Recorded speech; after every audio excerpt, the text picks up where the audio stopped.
বাপতি সাহোন তই মোক জীয়াই ৰাখিছিলি বাপতি সাহোন অকল মোকেই নহয় মোৰ সংস্কৃতিক জীয়াই ৰখাৰ প্ৰেৰণা দিছিলি বাপতি সাহোন আজি বৰ দুৰ্যোগৰ দিন আহিল বাপতি সাহোন মোৰ লগতে 15টা 12টা পৰিয়ালে জীয়াই আছিল বাপতি সাহোন কোনোবাই বজাইছিল কোনোবাই গাড়ী চলাইছিল বাপতি সাহোন মইতো পুঁজিপতি শিল্পী নহওঁ বাপতি সাহোন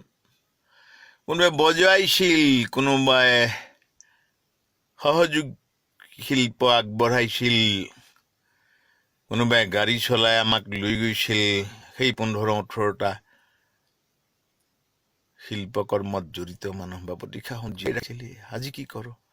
আজি মই বৰ অসহায় বাপতি সাহোন তেওঁলোককো এমুঠি অন্ন দিব পৰা নাই মোৰ কণ্ঠ যেন হেৰাই গৈছে আজি মোৰ কণ্ঠ যেন হেৰাই গৈছে তথাপিতো মোৰ সহোদৰ সহৃদয় মোৰ ভাতৃভতীয়া পৰা খবৰ কৰিছে আজি বিহুৰ 3 দিন যে ককাই ক'ত আছ মই বোলো আছো ভাই